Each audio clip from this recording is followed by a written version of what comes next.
Mga kapatid, magandang gabi po sa inyong lahat.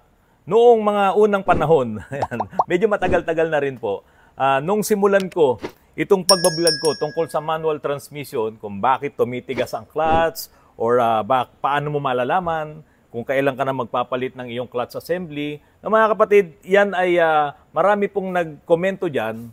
Hindi naman violent, pero ang sinasabi po nila, dyan kay Autorans pag nagpagawa ka, kaya naman talaga lumalambot ang clutch niyan ay dahil pinapalitan lahat nila ng bago. Kasi si Autorans, hindi yan pumapayag na ang papalitan mo lang ay yung isang pyesa, halimbawa clutch lining lang. O kaya yung pressure plate lang, hindi siya pumapayag ng ganun. O kaya yung release bearing lang, di ba? O kaya pilot bearing lang. Kasi po, ako po talaga kapag nagbaba ako ng manual transmission, palitan mo lahat yan. Kasi kung hindi, magkakaroon ka ng problema. Ngayon, kung hindi ka papayag na palitan lahat, nagpapapirma po ako ng waiver na kung sakaling magkaroon ng problema yon ay hindi po magiging back job yon para sa amin. Kasi nga po, halimbawa, tulad nitong pressure plate na to, kapag ang pinalitan mo lang ay itong clutch lining, ayan, tapos hindi ka nagpalit ng pressure plate, mga kapatid, itong pressure plate, nagkakaroon ng lalim dito yan, nahuhukay yan, dahil doon sa release bearing. Ngayon, kung hindi mo ito papalitan at maglalagay ka ng bagong release bearing na hindi naman akma sa kanya, o yan na yung kapag ka inaapakan nyo, maingay, kasi hindi ka nagpalit ng clutch sa cover o tinatawag na pressure plate, kasi nga po, mayroon ng damage yan. Kaya po nagkakaroon ng problema. Pero mga kapatid, meron din pong pagkakataon na kailangan kong mag-retoke, kailangan kong mag-repair, katulad na lang po nitong transmission na to. Ito po ay transmission nitong sasakyan na nasa likod ko, itong 86, Toyota 86. Ang counterpart po nito ay yung BRZ. Pero po talagang lumabas na issue itong BRZ, saka po itong 86, pagdating po doon sa kanilang manual transmission. Na kapag inaapakan mo yung clutch, may lalabas na tunog na tug. Pagka nire-release mo rin, tug. So every time magkakambyo ka, primera, segunda, tercera, kwarta, quinta, tug, tug, tug, tug. Yun yung hindi kayang tiisin ng may-ari ng mga ganitong klaseng sasakyan. Nag-i-exist yung problema na yan kapag medyo naluluma na. Ngayon, kahit napalitan mo ng mga bagong pyesa, ay nandoon pa rin yung problema. Mga kapatid, tulad lang nitong 86 na to na ginagawa ko, nagpalit na to ng clutch assembly. Ito, bago po itong kanyang pressure plate. Medyo kinalawang na nga lang, pero nagamit na rin to ng mga ilang buwan, no? O, linggo lang siguro. Tapos nagpalit na rin po ito ng clutch lining. Ito, bago rin to. Ayan, kitang-kita naman, no? Medyo bago-bago pa. Nagpalit din po ito ng release bearing. Ayan, bago to. Pilot bearing. At yun nga, meron pa pong isang nadamay na pyesa. Ito, nagpalit na rin ito. At ito po yun. Ayan. Kasi nga po ito ay lumuwag na. Ito yung dati niyang release bearing. Ayan, no? Masyadong maluwag na po yan. Ngayon, ang dahilan kung bakit umiingay ito ay ito po. Pero bago yon, bago yon. Mga kapatid, kapag po ikaw ay mayroong sports car, ayan, yung mga nakikita nyo sa mga kalsada, di ba talagang brum, brum, brum, talagang maiingay yan. Talagang kung makapagmaneho yung mga may-ari niyan, kapag galing sa stop o halimbawa galing sa traffic, biglang abate, brrrr, napakaingay. Kasi nga po, high performance car yan. Hindi naman pwede talaga dyan yung dahan-dahanin mo na para ka namamasyal sa luneta. Hindi po ganun ang takbo ng mga high-performance car. Kaya po, kapag ka naluluma, itong mga ganitong klaseng sports car, na gamit, lalo na po dito sa Pilipinas, kapag ka yung mga bata, no, yung mga binata, sabihin na natin, yan ang gamit nila. Talagang nakikita ko nga ito, pagka nasa NLEX, ang dami nila, ang haba ng mga 86 na yan, pati mga BRZ. Talagang may grupo sila, ang bibilis talaga, ang iingay. Hindi ko lang alam kung nahuhuli yan or napapara yan diyan sa ating mga toll plaza. Ngayon mga kapatid, ang ibig ko lang sabihin dito, dahil nga po ganun talaga yung attitude ng mga nagdadrive ng mga sports car. Hindi lamang sa 86 at yung iba't iba pang mga sports car, kung yan po ay naka-manual transmission, talagang mabilis po ang pagkapudpud ng lining niyan. At mabilis din na madadamage or mapupudpud ang inyong flywheel. Nagkaroon to ng ingay, kaya nga po sila ay gumawa ng mga aftermarket na mga pyesa para po masolusyonan yung problema na ito. Pero ano po ba nga yung problema na sinasabi? Ito po yan mga kapatid. Ito po yung release bearing. Ayan, lagay ko muna dito. Ito po kapag itinutulak ng fork, kabit natin yung fork, ito. Ito po Dito naman nakalagay yan. Ayan. Kapag itinutulak po ito ng fork, ayan. So, iyon ang trabaho ng fork. Itutulak yan para po itulak din itong pressure plate. Itutulak niya to. Ito po ay nakalapat sa flywheel. Kapag itinulak po ito ng fork, yan, ito po ay umaatras para bumitaw siya dito sa lining. So, pag bitaw nito sa lining, ito po ay naka-spline sa main drive.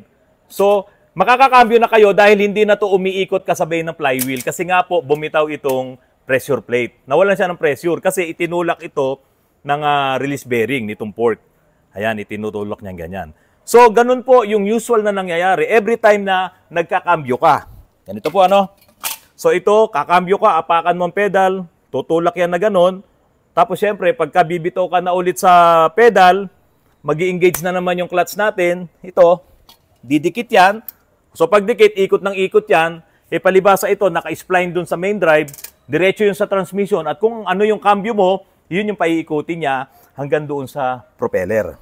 Okay, eto na ngayon. Ano yung nagkokos ng ingay? Na every time na tinatapakan yung clutch, tug. Tug. Ito pa mga kapatid. Ipakikita ko po sa inyo, ayan, yan. Sumosobra po ngayon, yung apak, lumalabas, umuusli itong release bearing para maikambyo mo. Eh, ang problema, hindi mo naman siya pwedeng i-adjust doon sa pedal dahil hindi ka makakakambyo, hindi papasok yung kambyo dahil kulang nga yung tulak. So, pag tumulak na pong ganyan, ayan o, hindi ko na maitulak mga kapatid o, kasi po, bumabara itong release bearing dito sa kanto nitong pyesa na to. Ito po. Ito yun. Ito yung luma. Ito yung bago nakakabit. Ngayon, itong release bearing, meron po itong kanal sa loob. Ayan, kung mapapansin nyo, may kanal sa loob yan. At yung kanal na yon, nahuhulog ngayon doon yung pinakalabi nitong pyesa na to. At kapag nahulog doon, dahil nga itinulak na ng fork, ayan, ayaw nang bumalik. Ayan. Ayan, oh. Ayan, tumutunog, oh. So, bumabangga siya doon, dito sa gatla na to. So, ang nangyayari po dyan, itutulak ngayon ng fork, ganon, para makakambyo ka, di-disengage yung lining doon sa pressure plate, tapos pagbalik, uuntog na naman yung tog. Tutulak tog. Bibitaw na naman tog. Tutulak tog. Para masolusyonan po yan, dapat hindi lumabas, hindi umusli itong release bearing. Dapat hindi siya umusli. Kaya lang, pag hindi naman siya umusli, hindi naman kakambyo. Gawa nga nung hindi niya maitutulak itong pressure plate. Ayan, ganyan po yan. Oh. Pag hindi niya naitulak yung pressure plate, mga kapatid, hindi ngayon aatras itong plate. Pag hindi umatras yung plate, adin nakadikit pa rin siya, nakaipit pa rin yung lining, hindi ka makakakambyo. Kasi umiikot yun. Para makakambyo ka, dapat hindi umiikot ito. Dapat hindi ito iikot para makakambyo ka. Or else, maririnig mo, krrrr, kasi umiikot ito eh. Dapat hindi ito umiikot, kakambyo ka ngayon. Maipapasok mo ngayon yung gear mo. So, ano ang reason? Bakit siya umuuntog? Yun nga po, dahil may kanal. Ayan. Pero hindi ito ang may kasalanan, mga kapatid. Yung kanal na to, kasi ito talaga yung design niya. So, ano po ang may kasalanan doon? Dapat hindi siya sumasagad. Baka naman mamaya tanungin nyo, bakit nga siya umaatras? Di dapat, wag mo paatrasin. Hindi nga kakambyo. Kasi itutulak ng fork yan. Pag hindi siya umatras pag hindi siya umabante ng todo, hindi ka makakakambyo. Ang nangyari po kasi, pupunta ron, ayan, ayaw na umatras, naiiwan siya, Tapos yun yung tumutunog. Nag-a-ampli pa yan kasi tignan mo to, para tong trompa. Kapag may ingay kang marinig dito, mga kapatid, para yung trompa. Lumalakas yan. Parang trompa yan. Parang speaker. Yun ngayon yung ingay. Ngayon, gumawa sila ng aftermarket, yung mga namroblema dito, yung ginawa nilang pressure plate, naku, ang mamahal. Talagang yung diaphragm na to ay inusli nila. Yan, tignan nyo po yung picture na yan. Inusli nila to. Para hindi nga lalampas ito. Diba? Ganun yan eh, kasi nakaganyan po yan eh. So, inusli nila tong spring na to, yung diaphragm, para ngayon, itong release bearing natin, mas malayo na, hindi ngayon lalampas dito. Kasi pag lumampas siya dito, nahulog siya, naglalak nga. Dahil nga po ito ay may kanal. Tumatama dun sa kanal. So ayan, tignan nyo yung pressure plate na yan, yun yung ginawa nilang remedyo. At meron pa silang isang ginawang remedyo, yung pong bearing. Talagang ang kinabit nila ay bearing talaga. Ayan, tignan nyo po yan. Pero siyempre, aftermarket, sakto pa rin yung mga ito, yung kawitan nung pork. Yan, sakto pa rin yan. Tapos yun nga bearing na nilagay nila, wala na po yung kanal dito. Yun. Baka naman sabihin nyo, di maghanap na lang ng release bearing na walang kanal. Pwede nga po yun, talagang maghahanap tayo. Sana may makita. Tapos pangalawa, ito yung problema, yung lawak nito. Kasi dapat makover din niya to. Ayan, makover na yan. Ganun. Ngayon, sinubukan ko yung pambiyos. Naghanap din po ako. Ito, biyos po ito. Ayan. Kaso maliit. Kaya lumusot siya. Ayun, oh. Lusot, oh. Oh. So, hindi niya ngayon madidiin itong mga diaphragm na to. Hindi niya madidiin. Pero ito, pambiyos. Sakto po, oh. Sakto sana siya rito, oh. Oh. Pasok siya, oh. Yung release bearing. At ito naman, madaling gawa ng remedyo kahit medyo malapad siya. Kaya lang, dito sa labi, nagka-problema. Yan. So, meron pang isang solusyon sana na pwedeng gawin. Naisip ko rin na itong release bearing na bago, no? Kukunin ko ngayon yung labi nitong luma at ipapatong ko dito. Yan. Ipawe-welding ko sa machine shop. Ipasesetting ko sa kanila. Kaya lang, ang problema doon, baka habang wine-welding nila, ay magkaroon ng kiwal, pero siyempre, hindi magandang tignan yun. Kung magre-remedyo lang din naman tayo, wag sa pyesa. Para kung sakaling masiraan ulit siya ng release bearing, hindi siya magpapagawa ulit, hindi siya magpapamasin shop. Pero yung kasi yung pwedeng solusyon, kasi nga kailangan ito ay umusli or lumapad, para pag itinulak niya, yung pressure plate, ayan, hindi na siya lalampas dito. Ito, okay. Itong gamitin natin para kitang-kita nyo. Hindi na siya lalampas ngayon dito sa labi nito. Kasi ang nangyayari, lumalampas siya, nahuhulog siya. At kapag nahulog siya, yun na, umiingay na, tumutunog na. At talagang sisirain niya yung release bearing, katulad po nitong nangyari dun sa dati niyang release bearing. Wala na po yan sa sentro. Oh. Ayan, kasi palagi siyang hindi na siya nakasentro sa gitna. Mas mababa na dito, nasira na ng tuluyan. Kasi nga, palaging nahuhulog. So, ang nangyayari, halos nakaganyan na lang siya. Ayan. Every time na nakaapa ka doon sa clutch, nakaganyan siya. Kaya nasira na ng tuluyan itong release bearing. Ngayon, Autorans, ano ang pwede mong gawin? Di ba? Talagang ito, kanina pa, nung isang araw pa, siguro nakita nyo na to doon sa nakaraang vlog ko, pinag-iisipan ko talaga kung ano ang dapat gawin. At ito na po ang gagawin natin. Kasi ang problema lang naman, parang naging maigsi ito. At nahuhulog ngayon yung ating release bearing. Ayan. Parang ganun, naging maigsi ito. So, kailangan humaba lang siya ng konti, at least mga ilang millimeters ba itong nahuhulog na yan. Ano lang to parang mga 4 millimeters or 5 millimeters yan, yung nahuhulog, na hindi siya dapat umusli dito. Hindi siya dapat gumanyan. So, ngayon, kailangan dugtungan mo to. Diba? Dudugtungan ko ngayon to ng shafting at kukunin ko dito sa luma. Ayan. Ipapatorno ko, tatanggalin ko ulit itong bago. Papatorno ko kay Transman dahil yan naman ay 5-star na machine shop. Ipapatorno ko at padudugtungan ko to ng kahit mga 4 millimeters lang. Ayan, mga kapatid. Dudugtungan ko lang yan, mga ganyan lang. Ayan. Kita nyo, no? Okay. Papatanggal ko to at ipadudugtong ko dito. Pero, pwedeng hindi ito nakatig-weld. Pwedeng hindi yan nakatig-weld. Kasi, papabawasan ko lang to, papabawasan ko din yung loob nito. Pwede nga met-thread na pinong-pino yan, at ito met-thread din ng pinong-pino, at isasakto doon. Ngayon, kapuraso lang. Sabihin mo ng 4 millimeters or 5 millimeters, sapat na yon para ngayon hindi na ito mahuhulog. So, ang mangyayari, ganyan po yan, mga kapatid. Ayan, hindi na siya mahuhulog. Oh. Kita nyo? Ang kagandahan lang dito, mga kapatid, pasok pa rin lahat ang pyesa natin sa specs. At hindi ka magkakaroon ng problema dahil ito naman pong pinakadulo nito, hindi naman yan talaga babangga dito sa clutch lining.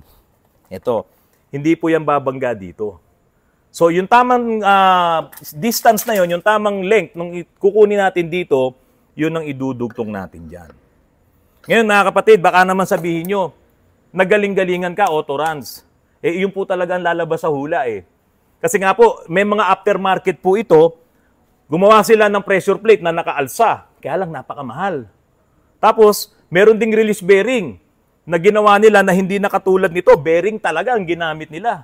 Mahal din yung isang set. $1,000 yung, ayan, yung makikita nyo na yan. So ngayon mga kapatid, kung bibili yung may-ari nito noon, okay lang. Ngayon, kung hindi naman siya bibili, dahil nga sa dami na ng gastos niya rito, ito po kasi ay ibinebenta rin naman niya. No? So, ito na lamang ang aking gagawin at talagang ito yung pinaka-safe na gawin dito para masolusyonan yung problema. Ngayon, ito na. Sigurado may magtatanong sa inyo, bakit ba nangyari yan? Ano ba talaga ang naging problema? Ito po ang isang nakikita ko. Nung hawakan ko yung flywheel nito, lumalim na yung nilalapatan ng clutch lining. So medyo lumalim na siya.